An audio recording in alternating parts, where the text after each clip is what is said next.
Telangana intermediate public ఎగ్జామినేషన్కి సంబంధించి results అనేవి మనకు ఎంతో టైం అయితే లేదు, రేపైతే రిలీజ్ అయితే చేయబోతున్నారు. సో ఇదలా ఉండగా చాలామంది స్టూడెంట్స్ అయితే so mathematics 1A 1B second year students 2A 2B ఏ విధంగా జరిగాయి బ్రో, మాకు పేపర్ ఎవాల్యుయేషన్ అనేది పేపర్ కరెక్షన్స్ అనేవి సో పాస్ చేశారా, ఎక్కువ మందిని ఫెయిల్ చేశారా, ఒక క్లారిటీ అయితే ఇవ్వండి, ఏమన్నా అప్డేట్ తెలిసింటే అని అయితే అడిగారు.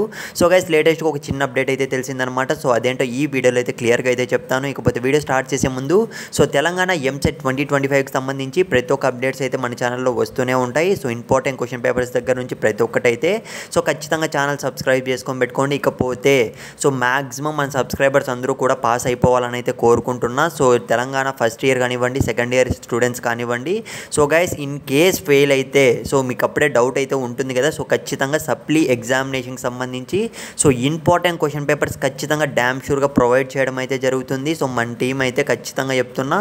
సో ఖచ్చితంగా మీరైతే ఛానల్ సబ్స్క్రైబ్ చేసుకొని పెట్టుకోండి. సో ఇక మనం ఏమాత్రం ఆలస్యం చేయకుండా వీడియోలోకి అయితే వెళ్ళిపోదాం. ఇకపోతే మనకు లేటెస్ట్గా వచ్చిన అప్డేట్ ఏంటంటే సో పేపర్ ఎవాల్యుయేషన్ అనేది తెలంగాణలో ఈసారి చూసుకున్నట్లయితే సో ఏపీలో ఏ విధంగా ఫాస్ట్గా జరిగాయో, సో ఎంత తొందరగా వీలైతే అంత తొందరగా రిజల్ట్స్ అనేటివి రిలీజ్ చేయాలి అన్న గోల్తో చూసుకున్నట్లయితే పేపర్ ఎవాల్యుయేషన్స్ అనేటివి ఫాస్ట్గా చేయడం జరిగిందనమాట.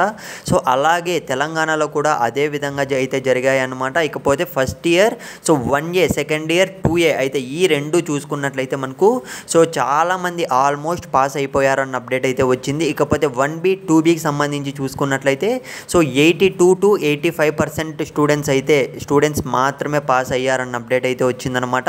సో ఇదైతే డిపెండ్స్ ఆన్ లక్ మీద డిపెండ్ అయి ఉంటుంది. మీరైతే టెన్షన్ అయితే పడకండి. సో వెయిట్ చేద్దాం రిజల్ట్స్ కోసం.